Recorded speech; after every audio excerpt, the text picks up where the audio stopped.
जिनके हाथ में देखिए आप झोला है, इस वक्त किताबें हैं इसमें, और ये लौट रहे हैं अपने घर की ओर। घर वाले डर चुके हैं, तुम अपनी किताबें लेके घर पे पढ़ाई करो। दिल्ली को अब सुरक्षित नहीं माना जा रहा है। एक छात्रा कुछ दिन पहले ही 23 तारीख को सुसाइड कर ली क्योंकि उसके टेनेंट ने उसका रेंट 3,500 बढ़ा लिया था। टीचर्स भी सारे के सारे आ रहे हैं, दो को छोड़ के। मतलब एक तो है वो जो फेल बच्चे जो होते हैं उनसे मिलता नहीं है, वो सिर्फ और सिर्फ कलेक्टरों से मिलता था। एक बच्चे ने छोटा सा सिंपल सा सवाल पूछा था कि मैं आपसे पहले पढ़ता था 2018-19 में, and the best answer he could come up with was कि तेरा अभी तक पेपर नहीं हुआ।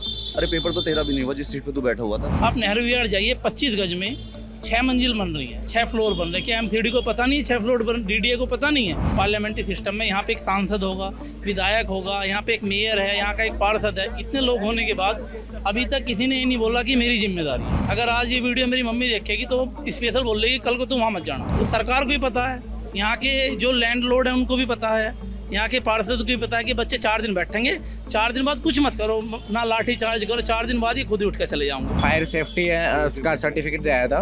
Basement as a storage purpose के लिए किसका है? ये रावा एसआईसी बिल्डिंग का, और ये इसको इन्वेस्टिगेशन किया था Atul Garg, director Delhi fire service के अतुल गर्ग की, उनके थ्रू इन्वेस्टिगेशन किया गया था। 9 जुलाई को इस बिल्डिंग का इंस्पेक्शन हुआ था कि बेसमेंट में कोई लाइब्रेरी नहीं है, यहाँ पर स्टोर चल रहा है, और उसके बाद 27 तारीख को ये घटना हो जाती है। यहाँ पे बकायदा लाइब्रेरी चल रही है। हम इस वक्त ओल्ड राजेंद्र नगर में आए हैं। कुछ दिन पहले मुखर्जी नगर गए थे और स्क्रीन पर आपको राव आईएएस स्टडी सर्कल का वो बोर्ड नजर आ रहा है, और यही वो जगह है जहाँ पर 27 जुलाई की रात शाम एक घटना हुई, जहाँ पर पानी में डूब के 3 यूपीएससी की तैयारी करने वाले छात्र, उनकी मौत हो गई पानी में डूबने की वजह से। मुद्दा तब से बना हुआ है, छात्र लगातार आप देख सकते हैं आंदोलन कर रहे हैं, और आज दिल्ली हाई कोर्ट में इस पूरे मामले को लेकर सुनवाई हो रही थी, जिसमें खूब कस के डांट लगाई है कोर्ट ने, और यहाँ पर जो गाड़ी चलाते हुए व्यक्ति को गिरफ्तार किया गया था उस मामले पे डांट लगाई, साथ ही जांच सीबीआई को सौंप दी है। मगर इन सब जांचों के बीच जो बच्चे हैं उनके जो मुद्दे हैं वो वही हैं, और हमें एक साथी यहाँ पर मिले जिनके हाथ में देखिए आप झोला है, इस वक्त किताबें हैं इसमें, और ये लौट रहे हैं अपने घर की ओर। क्यों लौट रहे हैं भाई, और ये झोला लेके क्यों घूम रहे हैं? क्या नाम है आपका? भैया मेरा नाम कुणाल है। चूँकि मैं इलाहाबाद का रहने वाला हूँ, तो मैं यहाँ पे रह करके लाइब्रेरी में पढ़ाई कर रहा था। अब आपको पता है कि यहाँ 90% के कहते हैं बेसमेंट में लाइब्रेरी है। जो आपने देखा कि जो दुर्घटना या कह लीजिए सीधे तौर पे हत्या हुई है वो बंद हो चुकी है उसके कारण से।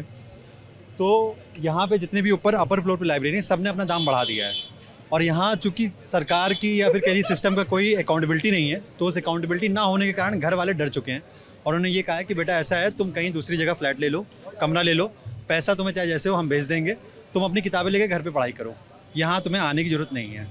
क्योंकि आप इतनी देख रहे हैं हत्याएं हो चुकी, 3-3, 4-4 जो है कहते हैं हत्याएं हो चुकी एक तरह से। इन्हें आप दुर्घटना का नाम नहीं दे सकते, ये पूर्ण रूप से हत्याएँ हैं, और ये हत्या है, और ये तंत्र की हत्या है, सिस्टम की हत्या है, सिस्टम की वजह से हत्या हुई है। तो ये है, अब इस वजह से मैं क्या कहते हैं छोड़ के, अब मैंने पहले ही क्या कहते हैं रूम छोड़ दिया है। तो जाहिर सी बात है, जब इस तरह की घटना होती है जिसको छात्र हत्या कह रहे हैं, सिस्टम के द्वारा की गई हत्या, उसके बाद होता है एक्शन, क्योंकि उससे पहले सब लोग सोए होते हैं। नींद जागती है तब जब किसी की हत्या होती है, किसी की जान जाती है, और उसके बाद होती है कार्रवाई सख्ती, जैसे कि भाई बता रहे हैं कि उसके बाद तमाम लाइब्रेरीज बंद कराई गई हैं, और जो लाइब्रेरीज खुली हुई हैं जो ऊपर के तलों में चल रही हैं, वहाँ पर बढ़ गए हैं रेट। अब रेट इतना ज़्यादा बढ़ गया है, यानी कि कार्रवाई के बाद का भी जो बोझ है वो स्टूडेंट झेलेगा। कार्रवाई के पहले जो सिस्टम चल रहा था उसका बोझ भी स्टूडेंट झेल रहा था, और इसकी वजह से इनको घर वापस लौटना पड़ रहा है। आप देख सकते हैं कि अगर पहले दिन जैसे भी दुर्घटना हुई, तो उसके बाद दूसरे दिन भी ये कहते हैं जब बारिश हुई तो फिर पानी भर गया। कल भी बारिश हुई, कल भी मैं देख रहा था विजुअल्स आ रहे थे, पानी भर गया था। तो कब करंट उतर जाए, कब हमारी मौत हो जाए, और क्या पता हम भी हो उनमें से एक हो सकते थे, कोई बड़ी बात नहीं है, तो कोई भी हो सकता था। तो यहाँ हम अपनी संवेदनाओं के साथ साथ हम अपने लिए भी आकर यहाँ पे खड़े हुए हैं, और हम चूँकि लेकर के जा रहे हैं, क्योंकि हमारा बिल्कुल भी क्या कहते हैं विश्वास उठ चुका है। घर वाले अब मान नहीं रहे हैं, घर वाले कह रहे हैं वापस आओ, और आप लोगों की भी इच्छा खत्म हो रही है यहाँ रहने की। क्या नाम है आपका? मेरा नाम ओजस्वी मिश्रा है। ओजस्वी, मैं सिविल सर्विस की तैयारी करता हूँ, वाजीराम एंड रवि से कोचिंग करी है, और मैं उत्तर प्रदेश के कुशीनगर का रहने वाला हूँ। और अभी जैसे आंदोलन चल रहा है पूरा, अब जैसे सीबीआई जांच की बात आ गई है, दिल्ली हाई कोर्ट ने कह दिया है कि पुलिस जांच नहीं करेगी, सीबीआई जांच करेगी, तो अब इस आंदोलन की क्या दशा दिशा रहेगी, क्या हो रहा है यहाँ पर?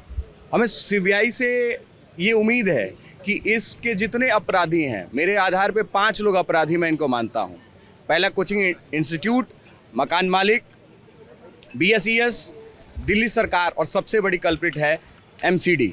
इन पे कार्रवाई हो स्टेप बाय स्टेप कि कल हम जैसे छात्र या छात्राएं ऐसी घटनाओं के शिकार न हो। आज ये स्थिति है परिवार की कि हमें कभी इसलिए बुलाया जा रहा है कि दिल्ली को अब सुरक्षित नहीं माना जा रहा है, जहाँ देश की राजधानी है दिल्ली और वहाँ हमारी असुरक्षित, और जो मरे हैं वो निर्दोष थे, वो अपना धर्म संगत कार्य, अपनी शिक्षा ले रहे थे, अपनी पढ़ाई पढ़ रहे थे। उस दौरान सरकार और तंत्र और शिक्षा संस्थानों की गलतियों के चलते, अपने कम पैसे ज़्यादा पैसे बनाने के चलते ये अपने चीर निद्रा में सो गए और उनके सपने जो थे वो खत्म हो गए और उनका परिवार आज खत्म हो चुका है। ये स्थिति फिर किसी छात्र या छात्रा के साथ फिर ना हो। पिछले साल भी मुखर्जी नगर में ऐसी घटनाएं घटी और 10 दिन पहले हमारा मित्र नीलेश राय जो मारा गया इलेक्ट्रिकल करंट ओपन होने के चलते। और ये जब MCD, जब लड़के अपने पढ़ रहे थे, बारिश में हम देखते हैं अपने घरों में कि हम लोग जब बारिश आता है तो अपने छत पे जाके अपने छत पे जहाँ पानी का वाटर एग्जिट होता है वहाँ सफाई करते हैं, लेकिन MCD ने ये जिम्मेदारी बारिश से पहले या बारिश के दौरान तक नहीं समझी और उसके बाद 2 दिन बाद 4 दिन बाद परसों भी रात में भी बारिश हुई, स्थिति यथास्थिति बनी हुई है, उसमें कोई परिवर्तन नहीं है। और इसका जिम्मेदार, इसके बाद जो हम लोगों पे बर्डन बढ़ने वाला है ORN और भी महंगा होने वाला है। आज लाइब्रेरियों की फीस 4000 से 5000 हो गई है। एक छात्रा कुछ दिन पहले ही 23 तारीख को सुसाइड कर ली क्योंकि उसके टेनेंट ने उसका रेंट 3500 बढ़ा लिया था। अब ये समस्याएं निरंतर बढ़ती चली जा रही हैं और हम आप कह रहे हैं कि एक समस्या के खत्म होने की तैयारी होती है या उसके तरफ आगे बढ़ा जाता है, एक नई समस्या तैयार हो जाती है और इस तरह का जो बोझ बढ़ता है वो छात्रों पे ही आता है और आप लोगों को वापस लौटना पड़ रहा है। सबसे बड़ी एक वो देख ली कमी, आप देखे होंगे कि हर वीकेंड पे शनिवार सैटरडे पे जो छोटी छोटी दुकानें लगती हैं यहाँ पे, मोमोज की, समोसे की, चाय की, इतना संज्ञान लेती है, इतने अच्छे तरीके से संज्ञान लेती है कि तुरंत आती है और खाली करवा देती है, पूरे खाली हो जाते हैं, बोर्ड सारे यहाँ से टूट के चले जाते हैं। ये संज्ञान नहीं ले पाई। उसके दूसरे दिन जो क्या कहते हैं हालात रहे जिस तरह से, तब संज्ञान नहीं ले पाई। तो आप ये समझ सकते हैं इस चीज़ को कि किस तरह से सिस्टम नाकार है, कुछ भी नहीं कर पा रहा है। और ये स्थिति अगर ऐसी रही तो आज हम तो चलिए ठीक है, आने वाले हमारे भविष्य जो भी लड़के आएंगे तैयारी करने, वो कहीं ना कहीं किसी हालत में जाएंगे और ये बिल्कुल तय है। आज नहीं तो कल क्या कहते हैं, कुछ अगर इन्होंने संशोधन नहीं किया तो कोई ना कोई फिर से जो है आपकी घटना दुर्घटना होती हुई दिखाई देगी। मैं फिर से वही कह रहा हूँ कि ये बिल्कुल पूर्ण रूप से हत्या है। क्या नाम है सर आप लोगों की रिक्वेस्ट आई सर से बात। मेरा नाम अमित किलोर है। क्या पढ़ाते हैं सर? मैं यूपीएससी का टीचर हूँ, पॉलिटी, एथिक्स और हिस्ट्री पढ़ाता हूँ। जैसे स्टूडेंट्स अपने मुद्दे बता रहे हैं, जैसे कह रहे हैं कि एक घटना हुई जिसको वो हत्या का नाम दे रहे हैं कि सिस्टम के द्वारा की, नाम नहीं दे रहे हैं। बिल्कुल मैं भी मानता हूँ सिस्टम के द्वारा की गई हत्या है ये। तो पहले पूरा सवाल सुन लीजिए मेरा, है ना। वो कह रहे हैं कि अब सारा जो एक्शन हो रहा है उसका बोझ भी हम पर आ रहा है, छात्रों पर आ रहा है कि भाई लाइब्रेरीज जो ऊपर के तलों पे हैं वहाँ फीस बढ़ गई है, तो हमारे ऊपर जो इसके यहाँ पे टेनेंट्स हैं उन्होंने किराया बढ़ा दिया है ना। इस तरह की दिक्कत अब जैसे कि वापस लौट रहे हैं, है ना। तो इनके तो मुद्दा ये होगा। अभी दिल्ली हाई कोर्ट ने आज काफ़ी डांट लगाई दिल्ली पुलिस को और जांच CBI को भी सौंप दी है। तो ये आंदोलन है, यहाँ जो प्रोटेस्ट चल रहा है, अब इसका फ्यूचर क्या है, लोग कैसे देख रहे हैं CBI की जांच? सर वैसे मतलब सबसे पहले मैं कहूँगा कि मीडिया एक्चुअली में ये बोल रही है कि 3 लोगों की जान गई है। 3 लोगों की जान नहीं गई है, 3 लोगों की गटर के पानी में डूबने की वजह से जान गई है। तो दैट इज, इसको ड्रामेटाइजेशन भी नहीं कह सकते, यही बेसिकली एक्चुअली में असली ट्रुथ है। कमिंग टू द फैक्ट, जो आप बता रहे थे कि हम भी पिछले 6-7 दिनों से जब यहाँ पे थे तो वी वर हैविंग, थोड़ा सा ऑप्टिमिज्म था हमारा पुलिस की तरफ कि वो बेसिकली कुछ कर रहे हैं। हमें यहाँ पर झूठे मूठे आश्वासन भी देते रहे करते थे, हमें ACP DCP बोलते रहते थे कि यहाँ से हट जाओ, हम कर देंगे, ये कर देंगे, वो कर देंगे। पर अभी मैं दिल्ली हाई कोर्ट वाली वो जो कॉन्वर्सेशन है वो सुन के आ रहा हूँ। इन्वेस्टिगेशन जो ऑफिसर है उसने अभी तक MCD से फाइल नहीं ली है। 9 जुलाई को इनका सर्टिफिकेट आया था स्टोरेज का, उसके बाद 27, ये मैंने पढ़ रखा बेटा सारा का सारा, 27 जुलाई को बेसिकली उसके बाद जो लाइब्रेरी चल रही थी, 1 जुलाई को इनका फायर सेफ्टी ऑडिट हुआ था, SUV वाले को पकड़ लिया है। मतलब द थिंग इज दैट कि the more we sit here the more it seems कि बेसिकली ना एडमिनिस्ट्रेशन जवाब देगा ना पुलिस जवाब देगा। प्रोबेबली स्टूडेंट्स इसी जिस कंडीशन में है, जैसे मर रहे हैं वैसे ही मरते रहेंगे। और कंटिन्यूसली न्यूज़ भी आ रही है, सिर्फ 3 बच्चों से शुरू नहीं हुआ था। पिछले 1 हफ्ते पहले एक बच्चे करंट से मर गया था, ये 3 डूबने की वजह से मर गए। जिस दिन अभी रिसेंटली बारिश हुई थी एक और को करंट लगा है, कल वो रात को ब्यूरोक्रेट लाइब्रेरी में एक बच्चे को बेसिकली करंट लगा है, उसके बाद वो लाइब्रेरी वाला। तो अगर 5 दिन से प्रोटेस्ट चल रहे थे, सारा का सारा मीडिया सब कुछ पूरा का पूरा देश बेसिकली इसी जगह पे देख रहा था, तो वो बेसमेंट में लाइब्रेरी चल कैसे रही थी? इन्होंने क्या बैन किया है, किसको बैन कर रहे थे? सो आई बिलीव अभी तक बेसिकली इसको किसी को सुनाई नहीं दिया है। जैसे अभी तक इनको शायद ध्यान नहीं गया है, शायद 3 डेथ थोड़ी कम है, प्रॉबेबली 3 या 4 या 5 और हो जाएंगी तो शायद इनको थोड़ा सा और ध्यान पड़ जाएगा। ब्रोकरेज वाले मैं देख रहा हूँ करोल क्या नाम है आपका? सत्यम नाम है मेरा।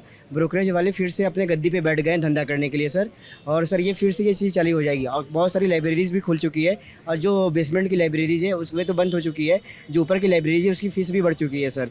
और सर ये जो सर ये सिर्फ बता रहे हैं कि लाइब्रेरीज की फीस बढ़ गई है, इसको लेकर कुछ क्या अथॉरिटीज से बातचीत आप लोग की हुई? authorities जो यहाँ मैं बता- पहले बात तो मैं जाना चाहता हूँ कौन कौन मिलने आया आप तक आप लोगों से जो यहाँ बता देता हूँ सर। सबसे पहले जो ये रेंट बढ़ने वाली बात है लाइब्रेरी का, बेसिकली जो ब्रोकर्स, लैंडलॉर्ड्स और जो लाइब्रेरी वाले हैं, इनकी कंप्लेंट सबसे पहले आई थी स्टार्टिंग में। बच्चों की यही परेशानी सबसे आगे उठाई थी। एग्जैक्टली यही लोग दोबारा से एक्सप्लॉइट कर रहे हैं। हमने खुद एक बार डीसीपी एसीपी से भी बात की थी, उन्होंने बोला कि यार हमारे पास ना कोई कानून नहीं, हम इसमें आपकी कोई मदद नहीं कर सकते हैं। तो मतलब ब्रोकर बच्चे को हैरेस करेगा, लेकिन ये बेसिकली खड़े देखते रहेंगे। मतलब वैसे तो कोई छोटी मोटी बच्चा कुछ हरकत कर दे तो ये सारी की सारी पुलिस बहुत एक्टिव हो जाती है, पर ब्रोकर्स को बेसिकली कुछ नहीं कर सकते हैं। लैंडलॉर्ड आपको रात को निकाल देगा 11 बजे, लेकिन उस समय बेसिकली कुछ नहीं करेंगे। लाइब्रेरी इलीगल चलती रहेगी, लेकिन उस समय ये नहीं करेंगे। यहाँ पे जितनी भी पुलिस खड़ी है हमें बोलती रहती है कि यार हमारा मैंडेट ही नहीं है, हमें क्या पता, लाइब्रेरी चल रही थी तो चल रही थी, हम कुछ कर थोड़ी ना सकते हैं। बाकी जैसे कि पीछे भाई ने बोला, आपदा में अवसर, जब भी मतलब इस तरह कोई घटना होती है उसके बाद जैसे कि बताया इन्होंने कि लाइब्रेरी की फीस बढ़ गई है तो ये आपदा है और उसमें अवसर प्राप्त कीजिए। आप ये डिमांड्स हैं क्या, मुझे लगता है? अच्छा, अधिकार आपने short form accountability of coaching government authorities, demand for compensation from authorities and institute. Compensation तो मुझे लगता है अनाउंस किया गया है। Hub for libraries, immediate action by MCD, कानून फॉर रेंट एंड ब्रोकरेज जिसकी बात मुझे लगता है मैं कर रहा था अभी, और abolishment of broker owner and local authorities nexus, और रिड्रेसल फोरम। मतलब जी सर ये जो सीबीआई को सर ये सौंपा गया है सर ये केसेस, मैं चाहता हूँ इसको सीवीसी के थ्रू पब्लिक डोमेन में की जाए सारी चीज़ें।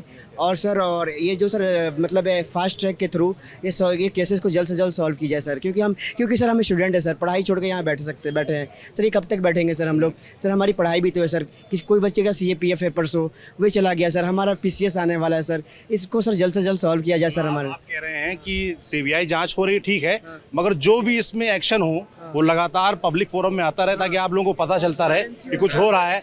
ऐसा तो नहीं कि दे दिया गया, छात्र खुश, उसके बाद फाइल बंद। ये डर है आप लोगों के मन में? डर सही था ना, डर सही था। बेसिकली इनको तो ये बोल रहे थे कि हमने पहले दिन में बहुत सारे एक्शन ले लिए हैं, उसके बाद चला जाए, लेकिन ये 5 दिन तक बच्चे बैठे तभी तो कॉम्पनसेशन आई है, वरना कहाँ से आई है? जैसा आप कह रहे हैं कि मिलने कौन कौन आया, सर मिलने ना सब आ चुके हैं, बट किसी की भी डिमांड मिलने की है नहीं। LG साहब भी आए हैं, आम आदमी पार्टी के MLA MP भी आ चुके हैं, एजुकेशन मिनिस्टर भी आ चुके हैं, MCD के भी जो हायर ऑफिशियल्स है वो भी आ रहे हैं। So the problem is not that कि कोई मिलने नहीं आ रहा है, द थिंग इज दैट कि कॉन्क्रीट एक्शन Solution किसी भी नहीं हो रहा। एग्जैक्टली सिर्फ सॉल्यूशन चाहिए। टीचर्स भी सारे के सारे आ रहे हैं, 2 को छोड़ के।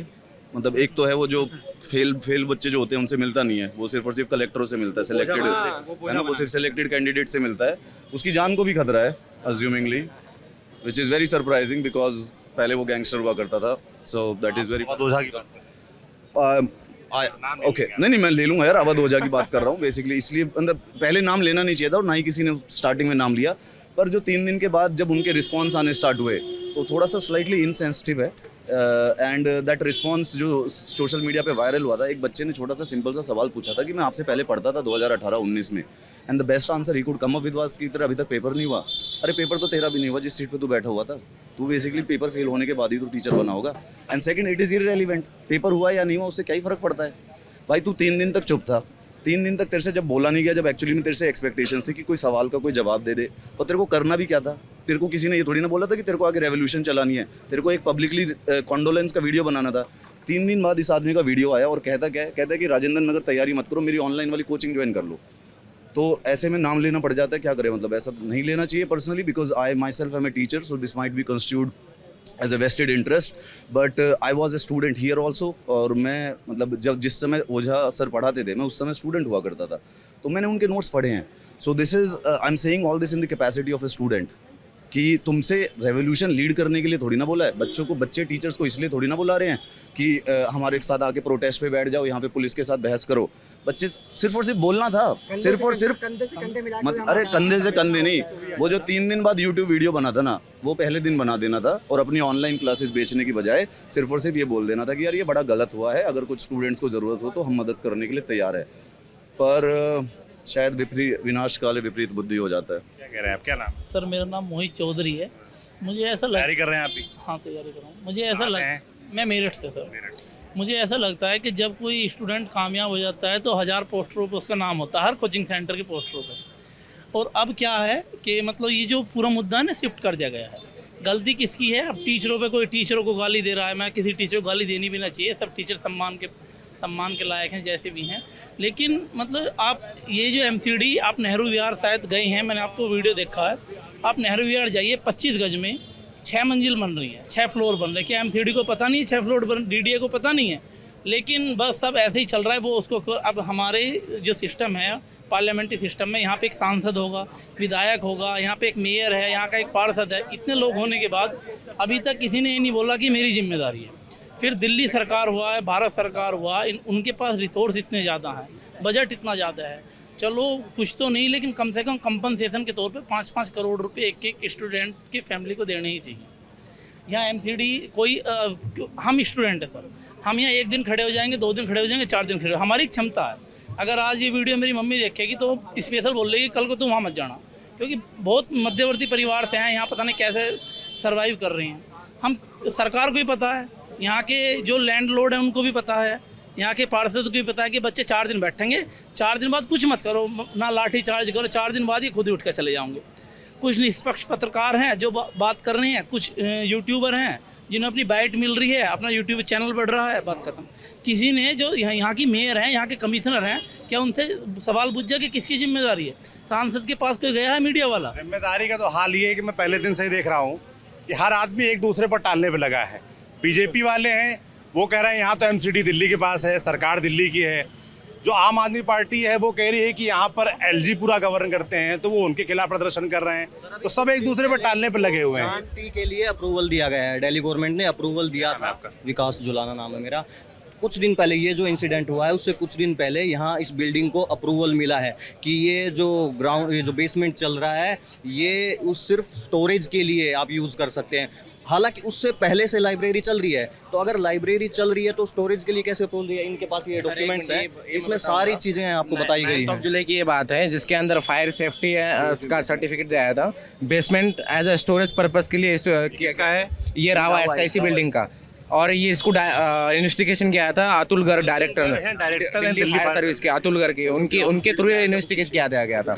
और ये जो इंस्पेक्शन की जो रिपोर्ट की गई, इसको डायरेक्ट किया गया, डायरेक्टर जो थे इन्वेस्टिगेशन जो ऑफिसर थे, वेदपाल जो ऑफिसर थे, इन्होंने किया गया। और जो सब ऑफिसर जो थे उदय वीर सिंह। तो हमारा सर, इन्होंने इंस्पेक्शन कितने तारीख को किया था? 9 जुलाई को।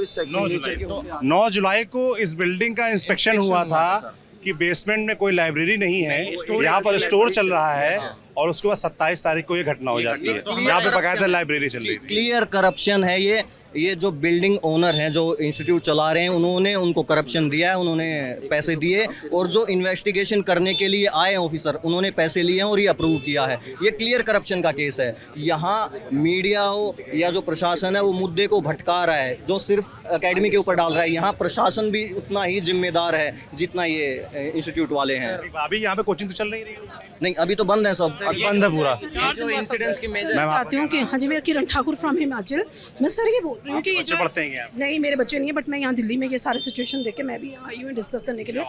हाँ जी सर, मैं यहाँ दिल्ली में भी यहीं पे रहती हूँ, लेकिन अभी हिमाचल से आई। क्या करती हैं सर? मैं टीचिंग जॉब में थी। तो मैं ये कहना चाहती हूँ सर कि जैसे ये बच्चे हैं ना जिन्होंने पोस्ट ग्रेजुएशन कर लिया, जो बच्चे इच्छुक होते हैं IAS में जाने के लिए, ये इसका प्रोविज़न यूनिवर्सिटीज़ में होना चाहिए। यूनिवर्सिटी में IAS की कोचिंग होनी चाहिए ताकि बच्चे अपने स्टेट से उठ के इधर उधर ना जाएँ। और जितने भी बच्चे यहाँ पूरी इन्वेस्टिगेशन की जाए, अनहाइजेनिक कंडीशन में जो रह रहे हैं बच्चे, उन सारे सील किए जाए उन बिल्डिंग्स को।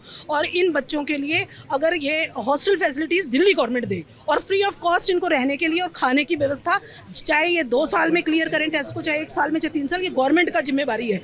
अगर अब बच्चों के पोस्ट ग्रेजुएशन के बाद पेरेंट्स ने इतना खर्चा करा इनको पढ़ाने के लिए, अब पेरेंट्स इनको कितना पैसा भरेंगे? 1 साल भरेंगे, 2 साल भरेंगे, 3 साल? इंडिया में जितने भी हायर कोर्सेज हैं उनकी फ्री ऑफ कॉस्ट कोचिंग होनी चाहिए, बिल्कुल कोचिंग, और इनको कंपनसेशन उल्टा देना चाहिए। बल्कि ये बच्चे उल्टा इतना पैसा भर रहे हैं, 25-25 हज़ार रुपये भर रहे हैं।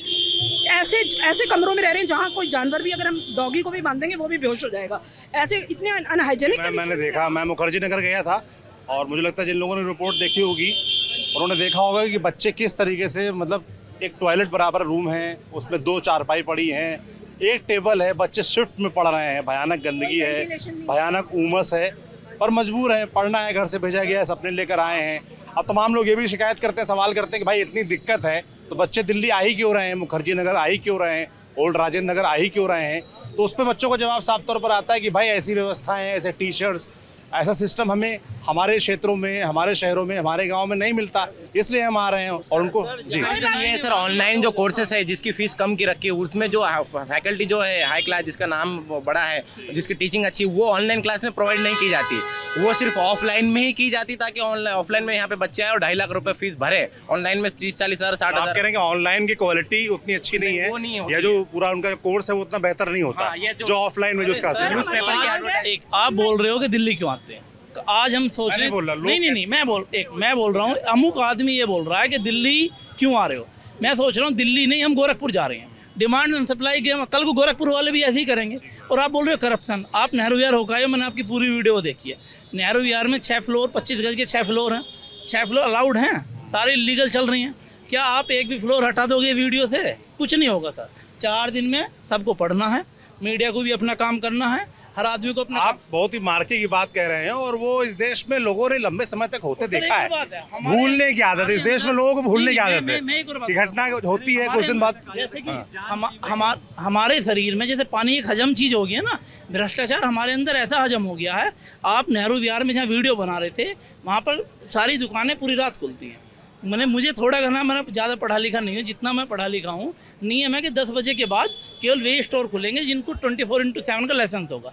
आप एक काम कीजिए, यहाँ के बाद रात को 2 बजे जाना, शायद अब थोड़ा शायद बंद हो सके, नहीं बंद हो लेकिन बंद हो। और पुलिस की वैन सामने खड़ी है, उन्हें दिखाई नहीं दे रहा, स्टूडेंटों को दिखाई दे रहा है। पूरी रात वहाँ पे सारी दुकानें खुलनी, 6 मंजिल मकान है, मतलब अब क्या ही बोलेंगे सर। रही बात, आज पूरी दुनिया देख रही है, इतनी अनहाइजीनिक कंडीशन में इंडिया में बच्चे IAS की कोचिंग ले रहे हैं ना, पूरी दुनिया देख रही है, पूरे देश की इसमें बेचती है।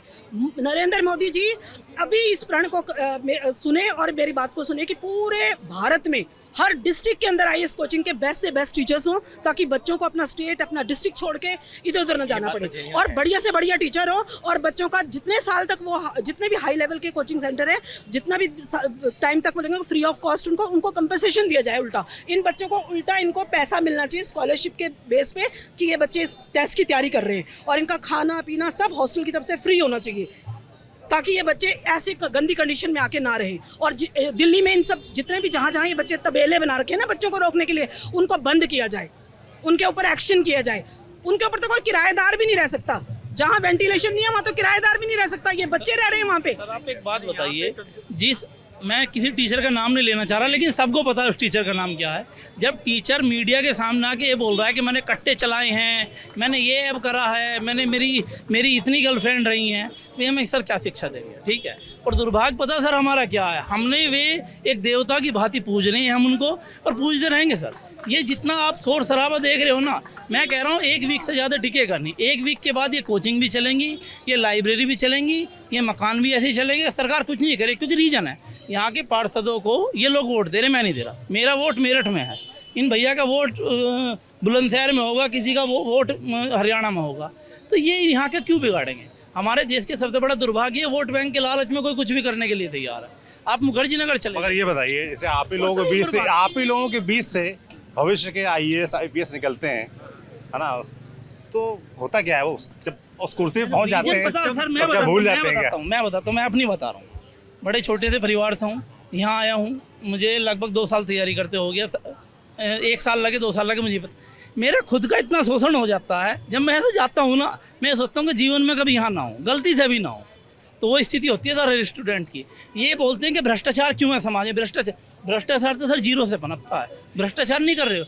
मैं ये कह रहा हूँ, अगर तुम्हारे पास 100 रुपये कम नहीं है, तुम्हें कमरे से बाहर निकाल देंगे। तो भ्रष्टाचार की शुरुआत करवा कौन रहा है?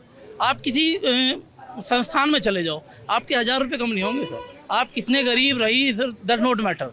तो भ्रष्टाचार की नींव तो सर जीरो से पड़ रही है। आप किसी ब्रोकर के पास चले जाओ, आप एक बात बताइए, ओल्ड राजेंद्र नगर, लक्ष्मी नगर, मुखर्जी नगर, ये 4-5 जगह मुझे नहीं पता, जो भी है, क्या सरकार अपना एक सिस्टम, अपना एक अधिकारी बैठा के एक अपना बूथ बना दे और सीधा सीधा नियम बना दे कि रेंट, अगर कोई घर का रेंट पे घर देगा तो यहीं से रेंट पे यहाँ सूचना करनी पड़ेगी। किसी बच्चे को रेंट पे मकान चाहिए तो यहाँ से संपर्क करे।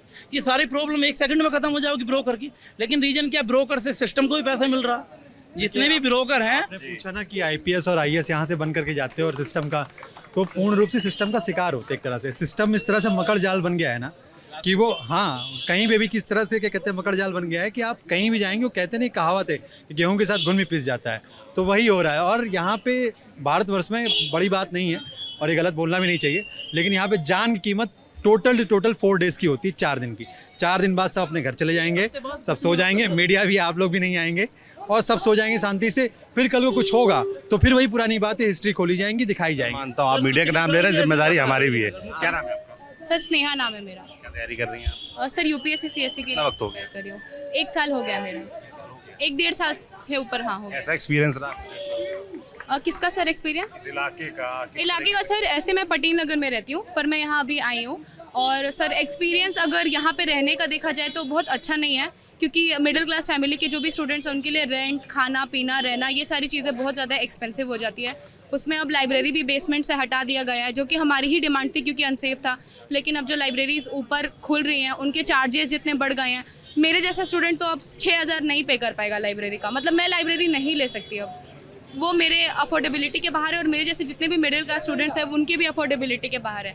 स्पेशली जो स्टूडेंट्स, हम जो पटेल नगर शादीपुर में रहते हैं, वहाँ पे ऐसे स्टूडेंट्स भी हैं जो 5,000 10,000 कम पैसे वाले रूम में जो रहते हैं, जो सकरी गलियों में रहते हैं। तो सर हमारे लिए तो बहुत मुश्किल है ये अब सर्वाइव करना और सब कुछ करना। तो जो सख्ती हो रही है वो सख्ती ज़रूरी भी है, और उसके साथ ही ये भी ध्यान रखना होगा कि उस सख्ती का जो रिपरकशन होगा, जो उसका बोझ आएगा, वो छात्रों पे ना आए। छात्र शिकायत कर रहे हैं, कुछ छात्र छोड़ के भी जाने लगे हैं।